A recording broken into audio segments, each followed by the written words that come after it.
The war on Gaza is being waged on the ground and in the realm of public opinion, putting some of our core values to the test. What does the silencing of supporters of Palestine say about the world right now? What are the consequences of stifling voices at times of war? I'm Anelise Borges, and this is The Stream.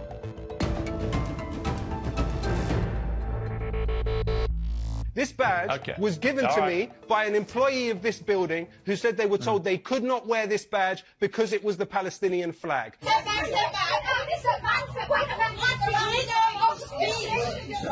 Speakers have been silenced, accounts have been removed. This is cancel culture. It appears Melissa Beretta has been quietly fired from Scream 7 due to her vocal support for Palestine on social media. Actress Susan Sarandon has been dropped by her agency after some comments she made at a pro-Palestine rally.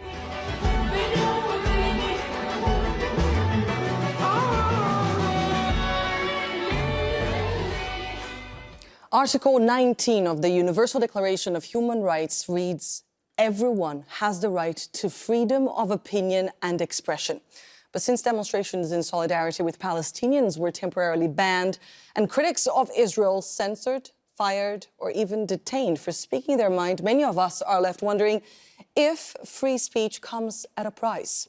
Since the Hamas attacks and Israel's war on Gaza began in October, it's gotten even worse. We reached out to many potential guests for this show. They declined our invitation for fear of more repercussions. Thankfully, we were able to bring a group of very important voices into today's conversation. Rena Workman is a law student at New York University. Jack Espinose is a member of the Nouveau Parti Anticapitalist, the new Anticapitalist party, and a student in Paris. And Mohammed Rabbani is the director of Cage, an advocacy organization based in London. A warm welcome to all of you. Thank you very much for joining us today. Jack, I would like to start with you, if that's okay. You're a student in Paris. You were part of the movement that attempted to take to the streets to support Palestinian civilians in Gaza, but you were not allowed to do that. Can you tell us a bit about what happened? Well, as soon as the attacks on Gaza started, the bombings, there was obviously a lot of people in France and in Paris too that wanted to take to the streets and express their solidarity. And, well, it was simply outlawed. It's been only a few weeks since protests in the streets have been authorized by the government, by the state. And at first, we had to fight against the banning of the protest. The first thing we had to do as NPA and with other organizations was take it to the courts because we didn't want to let our solidarity be hushed down. And this eventually worked. Of course, the first couple of weeks, it was banned also by the courts, but eventually through pressure of the streets, of just how many people in every city in France wanted to protest, show their solidarity, it became inevitable and people started taking to the streets. We had to fight police brutality too. There was a certain protests where police fined hundreds of people, each hundreds of euros. They took people into custody, and the repression, of course, is not over yet, but we've managed to express our solidarity in the streets, and now we still face a lot of repression, especially in workplaces and universities. But the fight is not over. We've marked a certain point. We'll definitely get to other forms of repression, as you say. But France is obviously very well known for organizing protests. We say that it's in the French DNA to demonstrate all the time. And was it that the first time that you actually saw protests being banned? No, obviously the French government has been on an authoritarian course for the past couple of years. There was police brutality mainly this summer against the riots because of the racist police that killed a 17-year-old guy in France. And there was even much more police brutality actually this summer. It's not a new thing, certainly not. But when we manage to push them back, when we manage to make them afraid of being too brutal, it's when we're as many as possible in the streets. It's when we're as many as possible in solidarity and fighting. But I think those protests are obviously not isolated. As you said, it's a part of the DNA, but it's also part of just the story of the past couple of years. And there have been protests for Palestine also in the past couple of years in France. Rina, in the US, the clampdown is taking different forms, and a lot of it is playing out in college campuses. You were the president of the NYU's Student Bar Association, but that until you posted a statement in support of Palestine. Can you tell us more? Yeah, so I'm a law student at NYU, and in my role as president, I put in a weekly column to our Student Bar Association newsletter. And on October 10th, I decided to use that column to express my own solidarity with Palestine. Within 24 hours, I had lost my job, and by the end of the week, the administrators at my school had removed me from my duties as president. Wow, that's quite a response. Mohammed, I would like to turn to you. Can you introduce the organization you're representing here today, CAGE? Can you introduce the work you guys do in just a few words? Yeah, sure. Thank you for having me. Our organization is a human rights NGO and operates as a watchdog on government policy, and in particular policy that's related to counter-extremism, counter-terrorism. We've been documenting that work. So in relation to Palestine, what we've done is we've been assisting individuals. We have more than 153 cases in which we've intervened of ordinary people from various backgrounds who faced repression and restrictions based on their public solidarity with Palestine. And since the start of the war, have you received more calls for help? Oh, absolutely. I mean, it's shot up completely because whereas most of our past work has been at the sharp end of counterterrorism policy, here what we found is because it's almost like a whole society approach that's been implemented from top down. Government policy has dictated unconditional support to Israel. And then what's happened is ministers, the education department, police, all the way down to schools even, are implementing that policy, and teachers, social workers, parents, children are even facing the brunt of that. Any expression of public solidarity with Palestine is being faced with scrutiny and restrictions. We're obviously going to talk about the wider implications, but I want to go back to a point that Jack has made, the fact that in France, in Germany, in Austria, these protests were initially banned by authorities, with some demonstrators actually arrested for waving the Palestinian flag or simply for using slogans such as "Stop the War" or "Free Palestine." Since then, of course, many of these demonstrations, these bans have been lifted.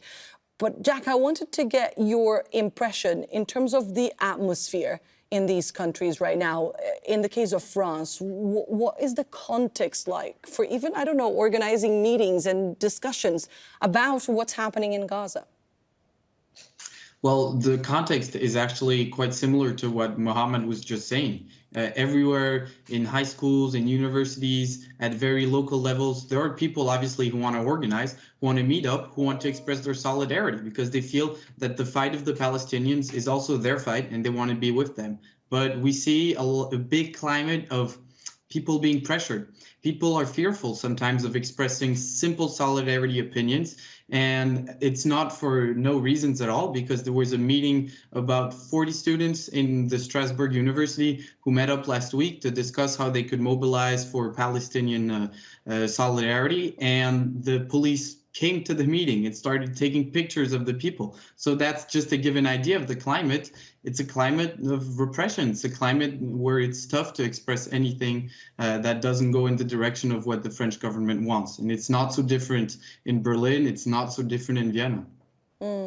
Rina, what about in the US? Can you tell us a little bit more about the atmosphere now? I mean, have you been able to defend your position? Have you been able to, I don't know, even talk to your former employer about getting that job back? Yeah, so my employer actually has not reached out to me, and I was never able to defend my statement or say anything clarifyingly about the statement because it all happened so fast.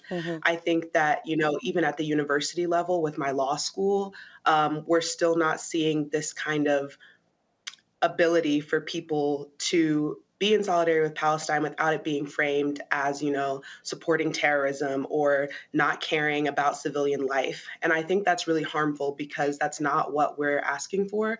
We're asking for, human rights to be respected and to end this gruesome bombardment of Gaza. And I just think those are very different things than what's being portrayed and read into our statements of solidarity. And we're not given the chance to actually clarify that. It's just taken in very bad faith, actually, what we're writing and what we're saying. And that's really unfortunate, especially on college campuses. Exactly, especially in college campuses, that is supposed to be the space, right? A safe space for debate, for the debate of ideas, no? Exactly. And I think it's even worse because we're seeing that, students at undergrad institutions, even in law school as well, but just the inability for students to do anything really in solidarity with Palestine without heavy police presence, not just campus safety, but in New York, we've seen, NYPD be called to these universities to physically repress students from showing solidarity, whether that be in the form of protest, rallies, or sit-ins. And it's just a big hindrance to our ability to express our First Amendment rights. We have those in the US, and I think that right now we're seeing those being taken away if you want to use those First Amendment rights to show support for Palestine.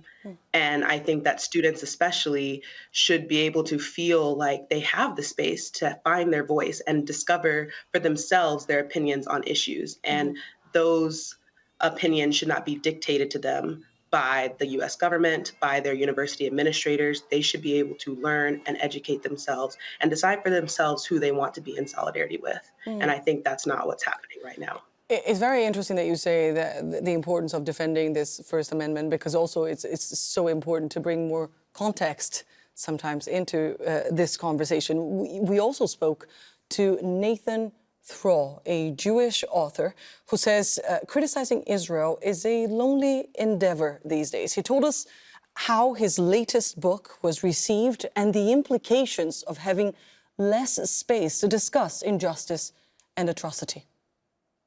My book, A Day in the Life of Abed Salama, came out on October 3rd, 4 days before the October 7th attack in the war. And there were many Jewish organizations that were interested in hosting me and having me and Abed together. We were traveling together and giving talks, and some of them did follow through and did continue to have us speak after October 7th, but many of them did not. And even those that did expressed great trepidation about it. They said that, in our community, there's just not much openness to hearing this message, and we recognize the urgency of the message and how it's even more necessary now for us to understand what is the life of Palestinians living under Israeli rule. What are the reasons that we have not seen an end to this occupation of over 5 decades? And that space has really shrunk. The immediate implications are that it's much harder to A, speak about this issue, B, to understand it, and C, to have public opinion move toward actually pushing for changes that will address the core reasons that this conflict continues and this bloodshed continues. Mohammed, do you agree that the space for debate is actually shrinking, and that the idea of criticizing the government of Israel being considered anti-Semitic actually sets a very dangerous precedent and is being used to silence voices across the world? Yeah, absolutely. I mean, the cases that we're dealing with, we can go on in a very factual, evidenced way. The pattern that we're seeing is that, number one, the cases are from all across society. Number two, it usually involves allegations of anti-Semitism. And when you look a little bit deeper and you unwrap it, you realize actually the people who are being reported were simply criticizing Israel as a Zionist settler colonial state, or even less than that, they were simply opposing genocide, the genocidal policy. But somehow those who are filing the complaints interpret all of that as somehow to be anti-Jewish and anti-Semitic. And then these innocent people are getting reported to their employers. Sometimes they're getting reported through the institution that they work in, if it's the NHS, the National Health Service, or the Education Ministry. And then one particular disturbing pattern that we've noticed is we've got around a dozen cases where mosques in the UK have now been reported to the charity regulator.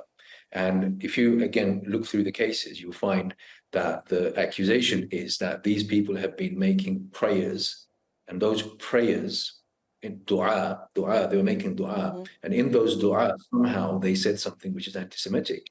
So we've got to a point where a secular nation-state government is intruding on the private space of religious freedom.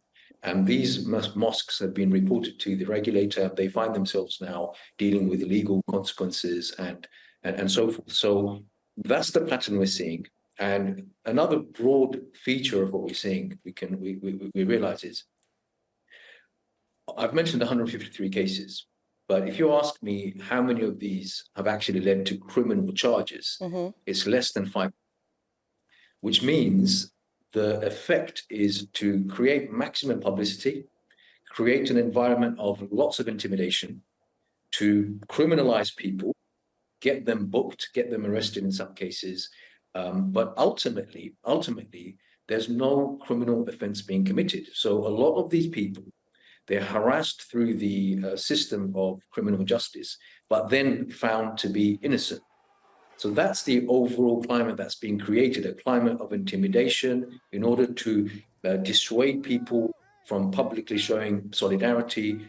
But as we've seen all across Western countries and capitals, it's not working because people are still coming out in their thousands. But how alarming is it for you, Mohammed, this tendency, this attempt at least to silence these voices, especially in countries that are supposed to be beacons of freedom of speech?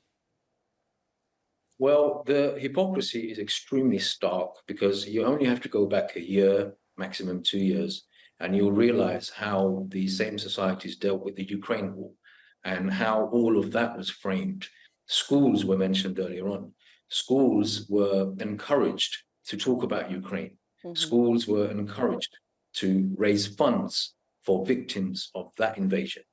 But the exact same schools, the exact same institutions, when it comes to the Palestine situation where innocent people are facing genocide, they're actually clamped down upon. And they're being criticized and sanctioned even in some cases for merely talking about the subject in public. So the hypocrisy is stark. The double standards are extremely clear. And in a sense, I think the public is now very much awake to that reality. The traditional media and the politicians and others, they seem to be very, very kind of isolated at the moment, because the general mood on the streets and online, and especially amongst younger people, is that they can see through this hypocrisy and double standard. It's just very, very clear, and their sympathies lie with the Palestinian people. Rina, I see you shaking. You're nodding there. Can you get us your take? Yeah, I think that, something I've been learning about this situation is this double standard. And I know that in the U.S., one of our nonprofit organizations, Palestine Legal, has dubbed it the Palestine exception to free speech here. And so we're seeing this where, some people can talk about these issues in other circumstances, like in Ukraine, other instances of war and genocide. Those are fine topics to talk about. And then especially in the classroom sense, we have all these discussions about decolonization and what that looks like, and how, past atrocities are wrong and they can't happen again, and here's why. But when we want to talk about these issues as they happen currently, for example, in Palestine, we are told that, now is not the right time, or we're not educated enough on the topic to talk about it. And in fact, universities have been actively suspending or prohibiting teach-in events from taking place at all. So, we have Palestinian speakers who want to talk to us about these issues so that we do have the information and that we are educated on the topic. And instead, they're being met with cancellations or rooms not being available to be reserved. And so I think this idea that, that some things are worth talking about and some aren't is really harmful. And it's very clear to students, we come to these institutions to learn. And so when we're being told that some things, aren't worth learning about or we're not allowed to learn about, we see that. And it's not a hidden thing for us. And we recognize that for what it is. And I just hope that, going forward, these universities and these law schools understand that, because we're students, we're very bright. We come to these institutions with a lot of qualifications, and we see that. And we're concerned that our ability to learn is being hindered in this moment.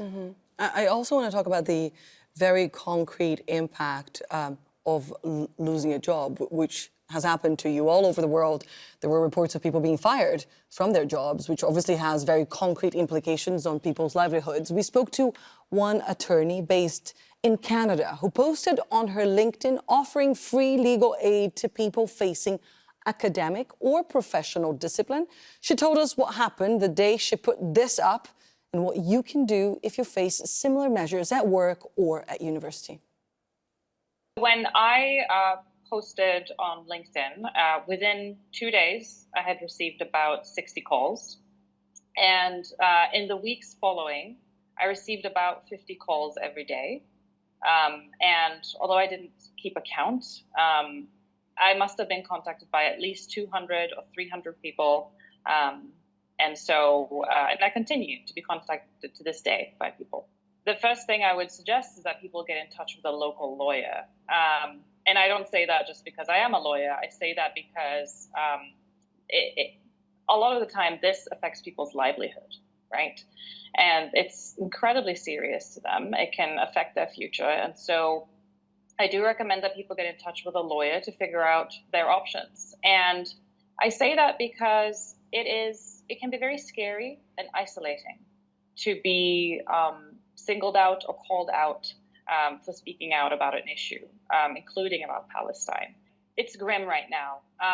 Many countries see themselves as beacons of freedom of speech. And indeed, in the last few years, there has been so much debate about freedom of speech, where speech that very fairly can be seen as hateful or repressive has been justified as simply free expression. And now, in contrast, we have ordinary people, students, academics, football players, simply saying, we don't want Palestinians to be killed, we want a ceasefire, and somehow that is seen as hateful and not within the limits of freedom of speech. Mohammed, we're almost out of time, but do you have anything to add to what Noura just said there? Yeah, we've seen the pattern in every single country almost across the Europe. I mean, people are losing their jobs right now. We're supporting a NHS surgeon. He's a vascular surgeon who's been suspended simply for some posts online.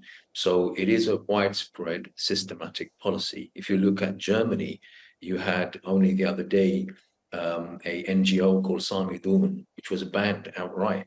So overall, that picture that is emerging is a systematic repression.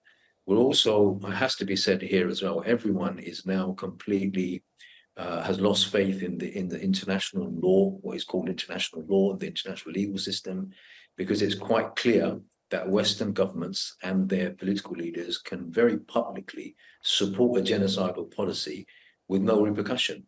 So meanwhile, as I've said before, the ordinary people who are the ordinary population, the citizens of these countries, they can see through that. So the media's complicity in this genocidal policy has also been established, but we're hopeful that public opinion is shifting and Israel is losing the propaganda war. I saw you all nodding there to obviously the dangerous statement of losing faith in international law. It is a pretty bleak picture, the one we end this show with, but I would like to thank you nonetheless for joining us today, Jack, Rina and Mohammed. Thank you for your time, and also, of course, thank you for your courage. And thank you for watching. If you have a comment about this episode, you can talk to us on social media. And if you have a conversation or a topic that you'd like to flag for us, this is very much your show, and we are always open to your suggestions. You can use the hashtag or the handle AJStream, and we'll look into it. Take care, and I'll see you soon.